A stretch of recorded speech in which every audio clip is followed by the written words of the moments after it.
the Daring Dashwood Mercenary Company proudly presents Wasteland Active Radio.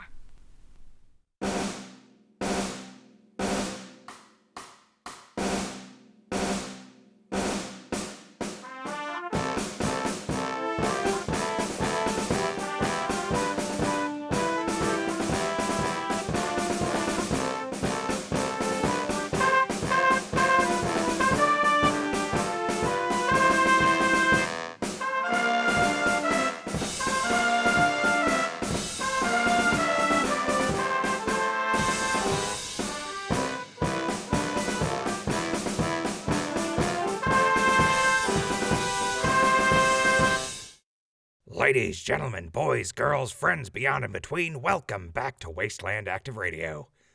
As always, I am your gracious host, Crispy.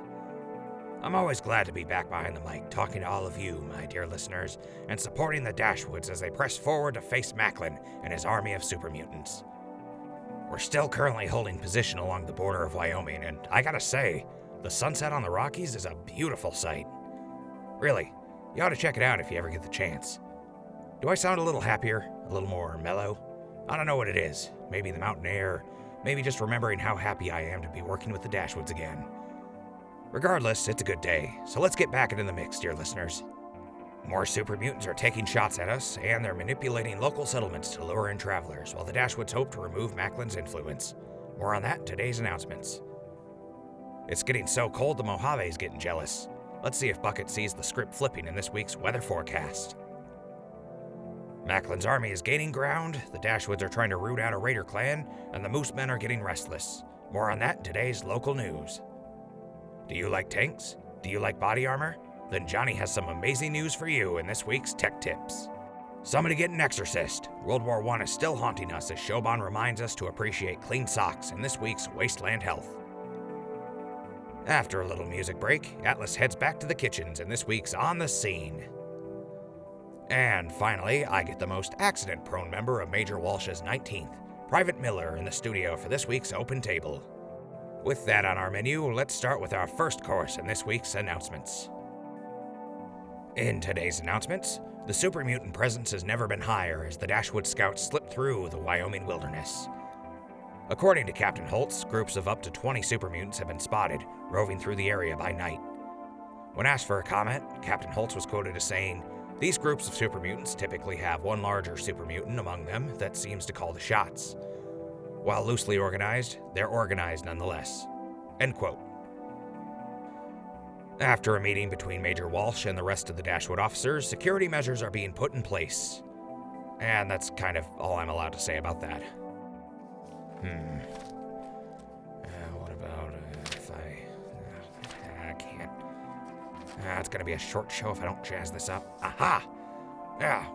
While I'm currently unable to tell you about changes in our camp, I am able to say that the scouts have been given orders to only engage these super mutants from a distance, and only if they have prisoners or are assaulting a traveler or a settlement.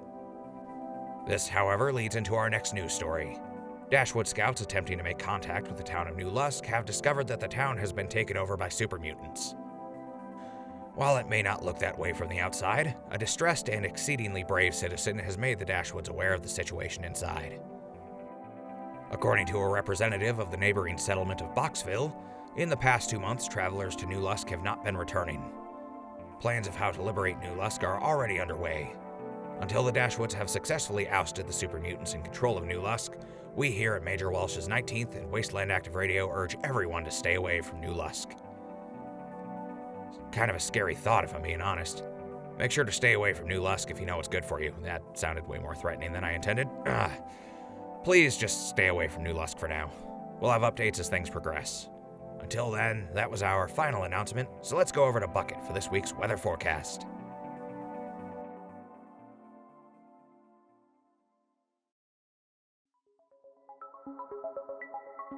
Okay, Bucket, activate. Activating? Oh. I was having the most wonderful dream. Really? What was it about? Oh, it was beautiful. All in a wonderful circle, a sarcophagus standing, though its owner's functions had not ceased. 2 snakes coiled around a broken jaybird. A man carved from a pillar with 2 knives hidden behind his back. A crown resting on a cracked bowl that was rapidly leaking. A skeleton lying amongst a pile of its own viscera. But most importantly, I watched from the eyes of an ice sculpture in front of a warm fire as I fell over, awaiting instructions. Well, that's something. Bucket, forecast the weather. Acknowledged. Beginning weather forecast for the week of December 28th, 2287. Currently, the temperature is 28 degrees Fahrenheit with a high of 30 degrees and a low of 24 degrees. 14% humidity. Overcast with light winds. Light snowfall starting around 1900 hours. Thursday, the temperature will have a high of 29 degrees with a low of 22 degrees. 12% humidity. Overcast with light winds. Light snowfall will continue throughout the day. Ambient radiation will increase by 2%. Friday, the temperature will have a high of 25 degrees with a low of 23 degrees. 13% humidity. Overcast with light winds up to 14 miles per hour. Light snowfall will continue throughout the day. Ambient radiation will decrease by 1%. Estimated weekly radiation levels are condition yellow. Travel not advised due to high fluctuations of radioactive energy. Forecast complete. Performing diagnostics and printing satellite scans. Yeah, let's see what we've got here. Not bad. A little cold, but steady throughout. Make sure to bundle up, dear listeners. Don't want to end up decorating the landscape with your corpses. Good work, Bucket. Compliment received. Moving compliment to trash bin. Compliment deleted. Please have a error. Entering sleep mode. Ahem. Let's move on to this week's local news, shall we? In our first news story, several of the settlements in the area are confirmed completely abandoned. While many of these settlements show clear signs of being attacked by Mackelin supermutants, others seem to have been evacuated. The current list of abandoned settlements are as follows. Hammerton, Underpass, Fallen Tree, Lockup, and Devil Shadow. These areas have either been torn apart by supermutants or have been evacuated before it was too late. Dominic Murphy of Hammerton confirms as much. According to Mr. Murphy, Hammerton, a settlement built inside of the ruins of a hardware store, was evacuated to... New Lusk. Mr. Murphy refused to leave his home and had been holed up for several weeks before encountering the Dashwoods. Mr. Murphy was quoted as saying, "When they saw what those supermutants were doing to our neighbors, the people here got scared. Before I knew it, the mayor and the sheriff had the people gather up their stuff and ship out to New Lusk. Figured it was safer behind Lusk's walls." End quote.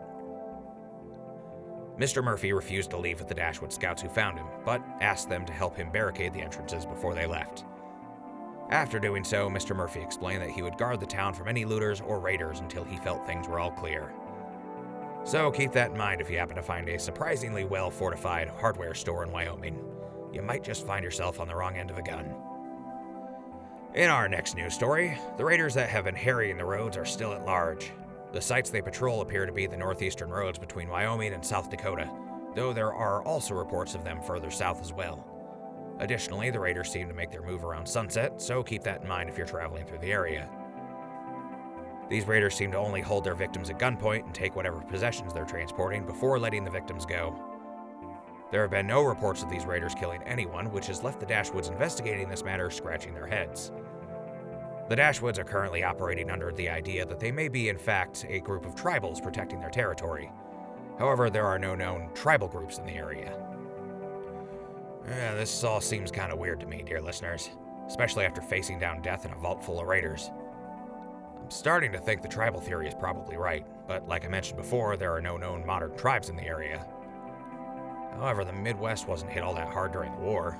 Sure, the ash flats and surrounding areas basically became a second Dust Bowl for a while, but that was mostly due to lack of maintenance in the fields and radiation killing off the crops.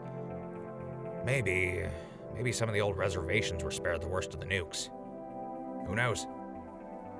In our final news story, moosemen sightings in the area have jumped up significantly more than last week. Additionally, the moosemen appear to be on edge and more aggressive. Scouts have reported seeing moosemen fighting each other in areas where food and water is still readily available, and noted a lack of territorial markings. Due to this fact, several of the scouts have suggested that the reason the moosemen have been so aggressive is the possibility that mating season has begun. While little is known about the moosemen reproductive cycle, the scouts have noted that the increased aggression found in the already aggressive moosemen, as well as the strong scent of musk in the air around them, seems to support the mating season theory.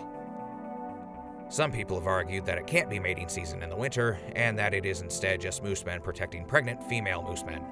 The debate rages on. That aside, the moosemen are getting a little more common for comfort in the Wyoming region, and the Dashwoods have been forced to flee from raging moosemen on several occasions. Fortunately, no moosemen have been sighted near the camp, but concerns of them closing in are starting to grow. Major Walsh has formed a team to find a way to ward off the moosemen and stop them from attacking the camp. This team has already set off to gather information on moosemen behavior from the locals. And I thought deathclaws were scary. They say that moosemen can knock a tree down with a single punch. Just imagine what that would do to a person. Yikes. There are plenty of horror stories some of the Dashwoods from up north have told about moosemen. I've heard of small settlements getting wiped out by a single bull mooseman on a rampage. These things tend to terrorize more secluded areas in the northern wastes. Definitely took Canada off my vacation destinations. That's all we've got for this week's local news, so let's see what Johnny is up to in this week's Tech Tips. Good afternoon, Johnny. Good afternoon to you too, Crispy. How's your day been? I just got back from my duties for today, and I can say that I've increased my productivity by no less than 40%, and I've got the math to prove it. Yeah, I'll trust you on that. So, what have you got for the dear listeners today? One of my favorite subjects, power armor. Today, I'm going to teach the listeners about common maintenance issues, basic modifications, and where to find materials for your power armor. So, we'll begin with listing off the basic tools you'll need to work on your power armor with. The main tools you'll need are a proper workstation. While there are official Westech and military-made power armor stations, in most cases, you just need a good workbench and an area where you can keep your power armor parts clean and safe. We'll also need both Phillips head and flathead screwdrivers, a ratchet set, a pair of both standard pliers and needle nose pliers, and a welder. If this sounds like a steep list, well, it kind of is. Power armor takes quite a few resources to maintain and modify, but don't let that scare you away. Power armor is not only incredibly useful, it can also be one of the most rewarding ways of keeping yourself safe. Power armor can be as simple or as intricate as you need, so long as you have the know-how and will to work with it. Now to start, you'll need a power armor frame, which may be somewhat hard to find in the Midwest. As a side note, the Boston Commonwealth is full to the brim with power armor frames, so if you're ever desperate, you know where to find them. Now, if you're out here in the Midwest, your best bet to find a power armor frame is to look around military bases or checkpoints. Oftentimes, they'll even have armor plating on them, which will save you time spent scavenging. Now, common issues you'll face with maintaining your armor are assisted locomotion motor burnout, fusion core leaks, and general wear and tear. We'll start with replacing the motors. Aside from cleaning the motors and making sure you're not walking in your armor while it's unpowered, there aren't many practical ways to save a burnt-out motor. Luckily, these motors are relatively easy to remove and replace. If you can't salvage motors from another frame, most air conditioning unit motors will do just fine. As for fusion core leaks, that's a little more difficult. I strongly advise all of you listening to safely dispose of any faulty fusion cores, as well as salvaging one from another suit or a power generator. If the core mount itself is causing a radiation leak, it's likely that the lead lining has worn away. Removing it is as simple as unscrewing the lead-lined cylinder in the mount as a whole. Most machines powered by fusion cores have a similar cylinder, but if you can't find one, I found that a steel can lined with lead foil is a solid temporary solution. For your average wear and tear issues, simply welding patches over holes in the plating tends to work just fine. As for the frame, any of the non-moving pieces can simply be replaced with scrap and welded on. Unfortunately, I have yet to find a good alternative for replacing the joints, so be sure to keep the frame's joints well oiled and clear of debris to ensure they last. Now let's move on to modifications. The most common and easiest modification is reinforcement, typically adding higher quality steel or even titanium plating. Titanium plating can be difficult to find, but you can usually find it in military vehicles and, surprisingly, tennis rackets. Tennis rackets don't have much, so I'd suggest sticking to scavenging from military vehicles. One last simple modification: chrome plating. Chrome plating helps to increase your armor's resistance to laser weaponry by reflecting lasers shot at you.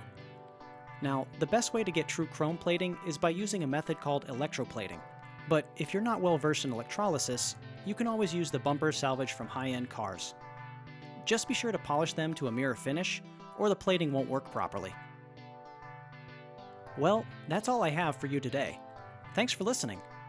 I'm Johnny, and this has been Tech Tips. I hope you learned something useful today. Pendletiny, outro protocol.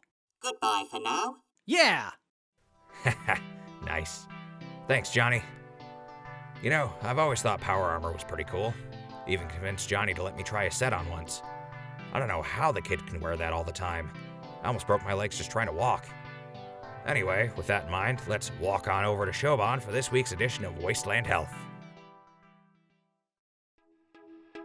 Hello, Siobhan. Do you hear me? Yeah, a little too well. Ugh. Somebody must have screwed with my settings. Oh, I bet it was that ass. I bet it was Atlas. Maybe I should slip a little lidocaine cream in his boots. Good luck walking when you can't feel your feet. He's only gonna take his boots off to sleep. You really want to get close to his boots after he's been out all day scouting? Ugh. Good point. I'll figure something else out. Anyway, what do you have for us today? Right. Welcome back to Wasteland Health. I'm your host, Siobhan, and I'm here to teach you how to keep your innards from becoming outards. Today, I'm here to teach all of the listeners about something that affects everybody in the wasteland at some point. Today, I'm going to talk about trench foot. For those unaware of what trench foot is, it's what happens when your feet stay wet for too long. The symptoms are easy to spot. Your feet will start to tingle and itch before going numb and start stinging. Eventually, as the skin starts to wrinkle, your feet will turn red or a bluish color. In time, your feet will swell and start to stink like rot as the skin breaks down, leaving you open to other infections as well. Sounds pretty gross, right? Thankfully, there are plenty of easy ways to take care of trench foot before it gets to that point. The simplest and easiest way is to keep your feet dry.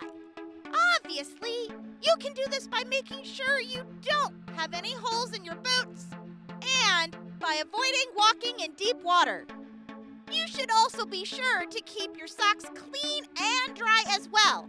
Not only will it help prevent trench foot, but let's be honest here, nobody likes wet socks. Prevention is pretty simple, but let's say you've already got it. What do you do now? The first method of treatment involves keeping the foot elevated in a dry environment to allow for improved circulation. Simple painkillers such as ibuprofen can be used to help with any pain the patient may feel in their feet. Though, if the patient is unable to take ibuprofen, acetaminophen can also be used. High-strength painkillers such as Med-X should only be used in extreme situations. That's really all there is to say about trench foot and how to treat it.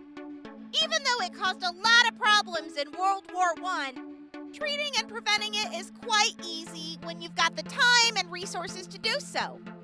Fortunately, the Dashwoods know just how bad trench foot can be, so they have a whole set of procedures to deal with it. To show those procedures, I have a patient currently suffering from trench foot to help me. So let's welcome... Oh. Are you kidding me? Private Miller.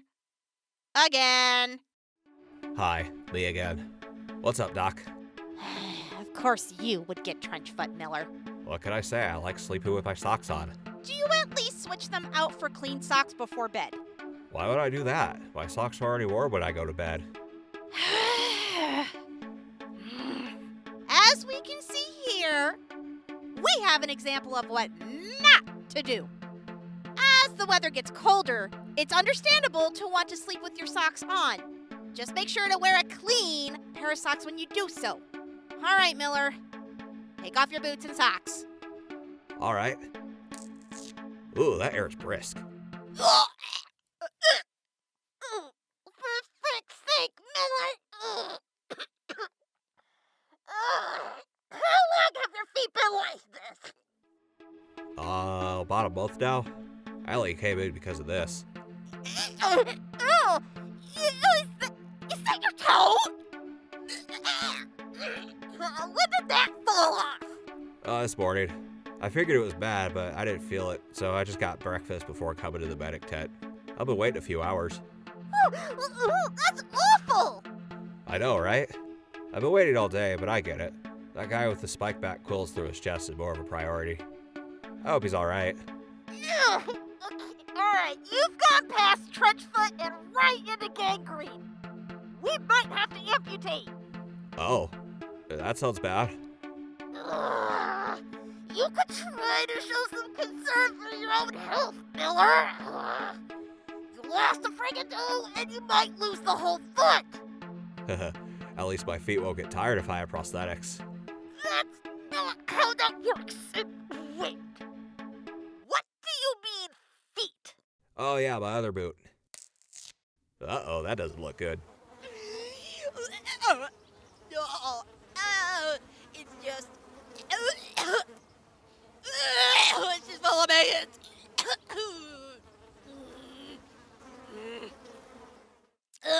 This is gonna be a big job.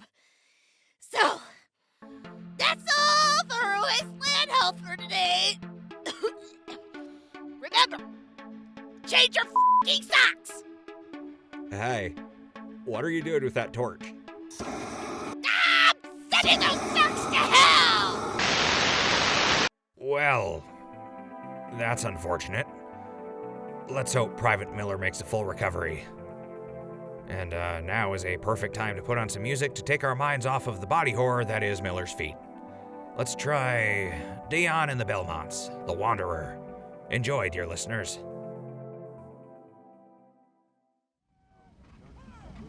What took you so long, Ghoul? Sorry. I had to lay on the floor to settle my stomach after that last segment. Ugh. I can't get the idea out of my head. Well, while your stomach was attempting to purge itself, I've been waiting here going over my notes. This drivel you've come up with put a worse taste in my mouth than the MREs. I'd like to apologize for my previous statements. They were out of line and disrespectful. Bah! What a joke. Oh, stuff it. Do you want to keep eating crap in a sack, or do you want some real food? My bowels can't handle another serving of the so-called chicken a la king. It's foul. Pun not intended. Beat me to it. Anyway, just swallow your pride and follow the script. My pride is a hefty load to swallow. Don't say it like that. Let's just go. Come on.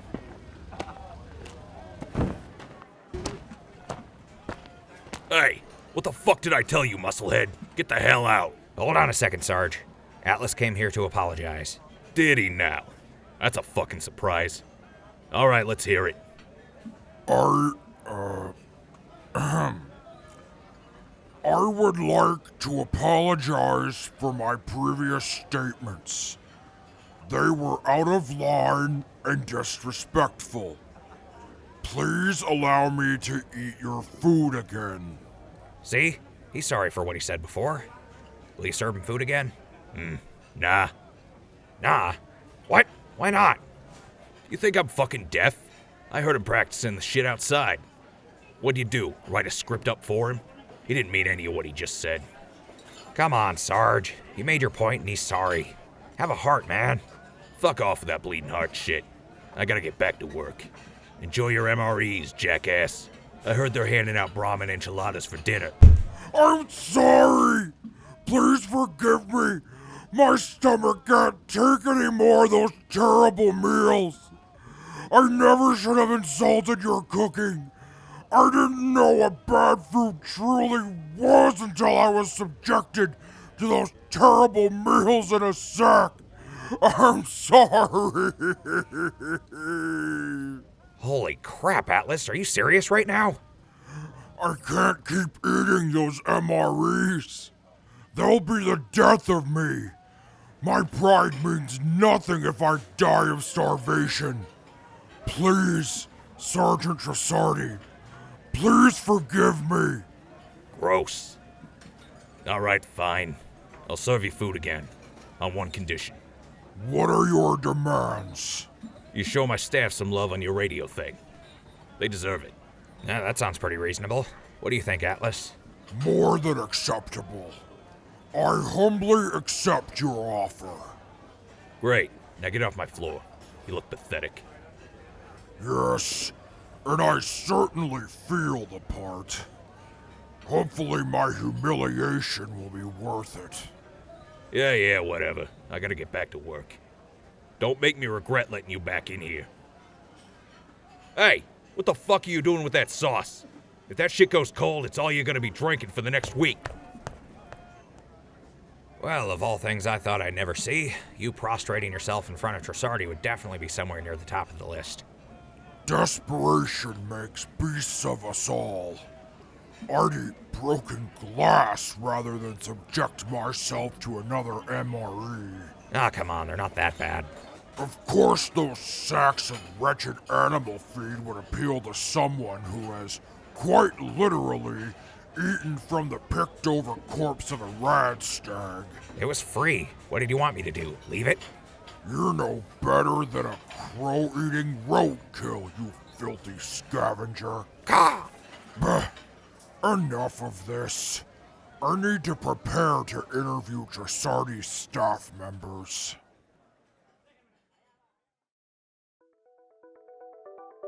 Welcome back to Wasteland Active Radio, dear listeners. Crispy here, back behind the mic for the back half of the show. You've just finished listening to Mashed Potato Time by Dee Sharp. Man, I could go for some mashed potatoes with some cream of chicken gravy, just like Mom used to make. Better move on before my drool shorts out my equipment. Let's go over to Atlas for today's edition of On the Scene. Atlas? Greetings and salutations. Welcome to On the Scene. I am your Grand Master of Ceremonies, Atlas. Today I will be interviewing the kitchen staff for the Dashwood Forward Operations 19th Division. I am joined by 3 members of the kitchen staff. Corporal Steph LaBeouf, Private Mario Riso, and Private Jeffrey Fish. Hi. Hey, Ma, I'm on the radio. Hello, everybody. Would you like to explain your responsibilities within the 19th Division? Outside of guard duty, I'm kitchen manager for the mess tent. When we're in the kitchen, I answer directly to Sgt Trussardi. I mostly do prep work, but I'm staying late to get some extra training for work on the line. You, think my parents are listening to this? I touch the meat. I cut the meat. I cook the meat. I see. How long have you been a part of the Dashwoods? 6 years. I'm 2 years out of basic, representing my family in the Eddie Bronx. Cooking the meat for the Dashwoods. 4 years. I see. Well, what are your thoughts on the war? You call this a war? This ain't nothing compared to the gang wars back home. One time, oh man, the 8th Street Rats and the East Side Ghouls rumbled in the middle of... How about you, man obsessed with meat? What are your thoughts? I've been waiting for something like this my whole life. The scent of blood, that coppery stench. It makes my mouth water, and my pants... And you, Corporal LaBeouf? What are your thoughts on the war against Mackelin's army? And please, do not describe the activities happening within your pants. It's war against an army of super mutants that want to turn everybody else into super mutants or kill them. Stopping that is right up the Dashwoods alley. That's it. You don't seem too pleased to be here. Yeah. I'd rather be working on tonight's dinner instead of giving an ingrate the time of day for his stupid radio show. Hey. Yeah, I'm sorry. Muting myself. I've already apologized to Sgt Trussardi, and he forgave me in exchange for... Yeah, I know the terms, and I don't give a damn. It doesn't change the fact that even though day after day after day, we provide this entire camp with 3 hot meals to keep them going, you turned your nose up at free, clean, nutritious food. Have you ever been starving? I'm not talking about normal hunger. Oh, no. I'm talking about months without anything to eat but whatever you can scrape out of the trash. Have you? No. No, I haven't. Yeah, it f***ing shows. And don't think I didn't hear you complaining about the MREs. Turning up your nose at more free food. Just because Trussardi forgave you, don't mean I have. I'm done with this interview shit. I'm getting back to work. Fine. You weren't contributing much to this interview either way. What is her problem? The desperation that turns people to cannibalism. LaBeouf is quite familiar with it. Yeah, the corporal grew up as a slave in the pit. You know, Pennsylvania. There's a pretty big gang of raiders up there for a while, till the whole operation fell apart. LaBeouf got out, but we all know life out in the rest of the wasteland ain't much easier. She traveled and scrounged and scraped with the survivors. Food was precious, worth dying for, killing for. LaBeouf didn't have her first hot meal until she was already a woman. I see. That would make her outburst make sense. Yes, so, eat your food and like it. You never know when you ain't gonna eat again. Unless you don't mind the taste of your friends. Fish, drop the creepy cannibal act. We all know you're full of shit. You're no fun. Right. Let's continue then, shall we? What are your thoughts on General Roosevelt? Oh yeah, Roosevelt? Great guy. Can't say enough good about him. You know, he's the one who carried out the Delaware Offensive. I've never heard of this Delaware Offensive. I've never heard of Delaware. Please explain this campaign of his. Okay, so like 8 years ago, Talon Company, this other mercenary group out of D.C., decided to push their way into Delaware and set up shop. They didn't know that the Dashwoods had a bunch of settlements there, and we weren't too keen on Talon showing up like they owned the place. So Talon Company decides they're gonna walk into the nearest settlement and take over. Well, they only fucking did it and killed everybody there. They kept building up their defenses and bringing in more. Before we knew it, we had a full friggin' army pushing their way into Delaware. That's when they called in Roosevelt. Roosevelt shows up and starts rallying the settlements Talon didn't roll over and starts evacuating people, just leaving some Dashwoods behind to man the walls. Talon shows up to try and take one of these places, and the skeleton crews put up a weak fight before pulling out, leaving through a back entrance. Talon comes in, starts setting up shop. Right when they're getting comfortable, boom! Roosevelt had the skeleton crews rig the place with explosives. Roosevelt's team then went in and cleaned up. From there, it was a lot of, monkey war? Ape fighting? Guerrilla warfare? Yeah, that's it. Yeah, Roosevelt leaned heavy into explosives for that campaign, bringing out mini nuke launches and just going scorched earth on them, like boom, boom, boom, boom. After a month, Talon Company turned tail and fucking ran. Oh man. Yeah, Rosie's a pretty cool guy. Sure, he's got this shit in the bag. This General Roosevelt person continually sounds like an unhinged warlord to me, yet the Dashwoods I've spoken to all seem to respect him. Of course we do, he's the general. That, and he's already improved the pay for all active Dashwoods, is pushing for better health care, and has always been trying to get us better access to optometrists, which would be great since my glasses have been held together by duct tape for the past 5 years. I see. I don't, and that's a problem. All right. One final question for the two of you. If either of you read any books, what is your favorite book? Do I look like I got time to read? Unless it's a titty mag, I don't read it. Dr. Jekyll and Mr. Hyde is pretty good, but my eyesight isn't.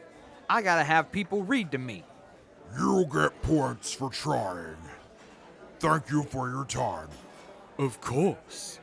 Anytime. Yeah! Lower Southeast Side, represent! That has been all for On the Scene.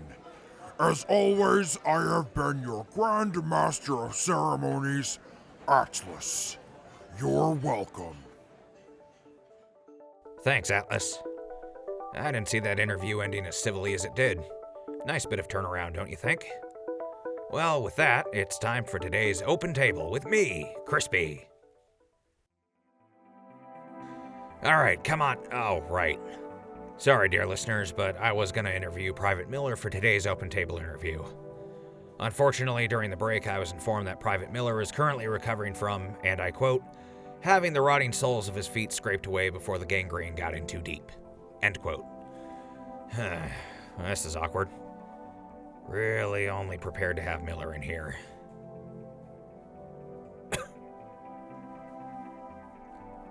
Oh, how about no. Did What's Under My Skin last week. Can't do that back to back. How about a story? Something from before the war. Okay, oh, right.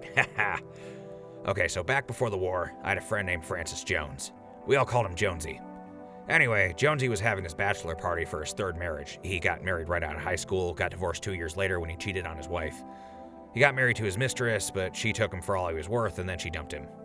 Right, so Jonesy had been dating this lady for maybe 3 months at this point, and she's loaded. I'm talking stacks on stacks of cash. Thing is, Jonesy was 26, and this lady was pushing 90. I'm not about to knock someone for who they find attractive, but I'm pretty sure Jonesy was only in it for the money after his second divorce cleared him out. So, we're out on the town, bar hopping for hours before someone decided it was a good idea to visit the local, gentleman's club. Turns out his second wife was a dancer there. No more than 2 minutes after we walk in, she's finishing a set on the main stage and he sees her stepping down. I didn't hear the details, but he ran over and they started arguing. The rest of our group went up to the bar and got drinks. We'd already paid a cover and didn't want Jonesy getting us thrown out without having a drink first. Shockingly, me and the boys are there until closing time when Jonesy and his ex come walking up arm in arm.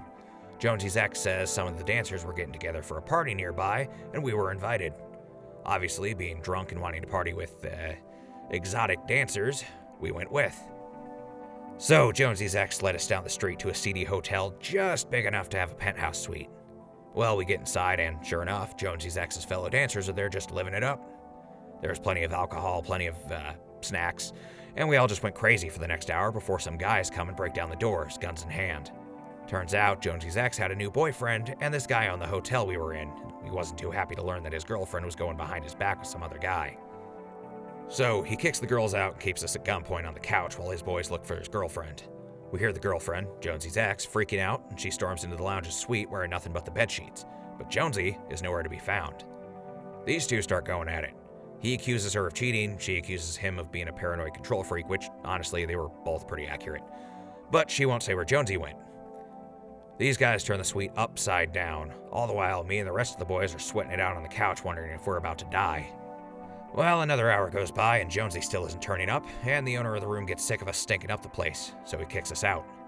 We were pretty shook up, considering those guys were just waving their guns all over the place, and we just wanted to go home.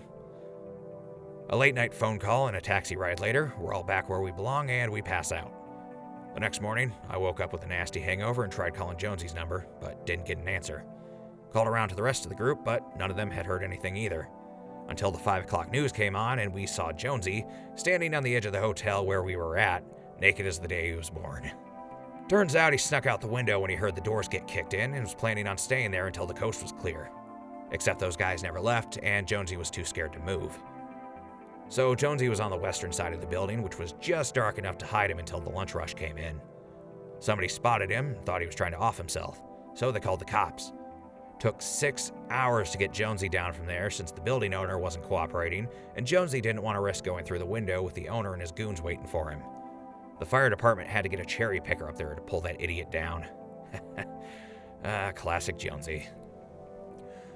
Anyway, Jonesy was mauled to death by a lion after breaking into a zoo a couple years later, but that's a different story. Overall, I guess the moral of the story is, nothing good happens after 2 a.m., and never go to a second location. Sure, you may miss out on a sexy party, but nobody wants to have that party ruined by guys with guns. Well, dear listeners, I hope you enjoyed this snapshot of pre-war life for your old friend Crispy, because this right here is the end of this week's Open Table, and it's time to wrap things up for today. That's all for today's show, dear listeners. And while things didn't turn out the way we expected, I hope you got some enjoyment out of it. I guess that's what happens when you're kind of stuck in a military camp on the border of Wyoming in the middle of winter. Honestly, if you told me 200 years ago that this is what I'd be doing with my life, hell, if you told me that 5 years ago, I would have looked at you like you had two heads.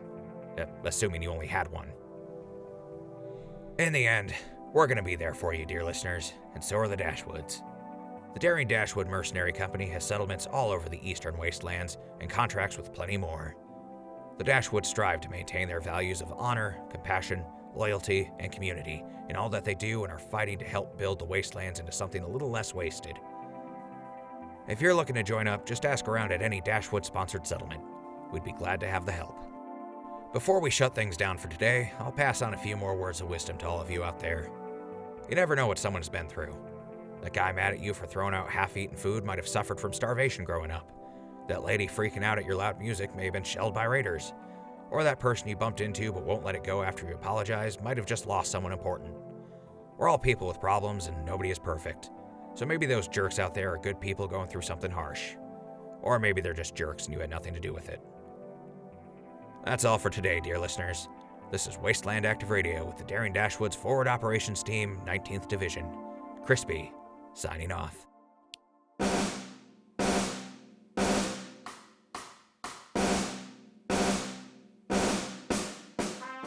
Wasteland Active Radio was created, written, and produced by Z. Hagen and J. Wilson. Brought to you by the record button. The roles of Crispy, Bucket, Private Miller, Private Riso, Sgt Trussardi, and Pendletiny are played by Mr. Wilson. The roles of Atlas and Private Fish are played by Mr. Hagen. The role of Johnny is played by B. Sewick, and the roles of Siobhan and Corporal LaBeouf are played by Brit Egesdal. Brit and their partner Mel both run another channel called Milburt Productions, home to all your nerdy and geeky entertainment needs. Wasteland Active Radio is set in the Fallout video game universe owned by Microsoft Studios and Bethesda Softworks. No copyright infringement is intended. Please support the official release. Thank you for listening, and thank you for supporting the daring Dashwood Mercenary Company!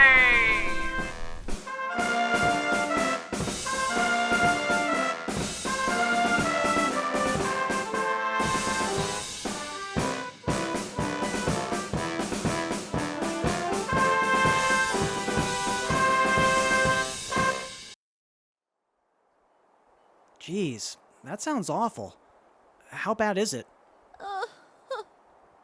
He definitely had gangrene, but his calluses were so thick that the infection had only gotten about skin deep.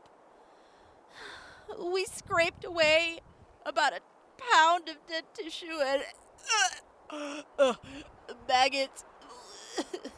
But after a stim pack and some antibiotics, Private Miller should be back on his feet in a few days. Well, that's good to know. Right? Oh, I can't believe somebody could let something like that get as bad as it did. That reminds me of something that happened when we were running from Cutler.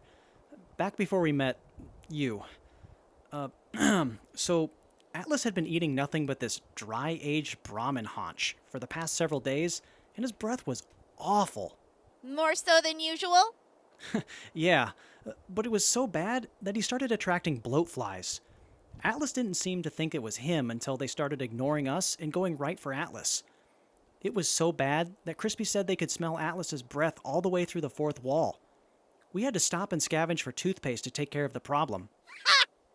Of course that asshole would deny that it was his fault. But, that thing you said about the fourth wall? I've heard you and Crispy talk about it before.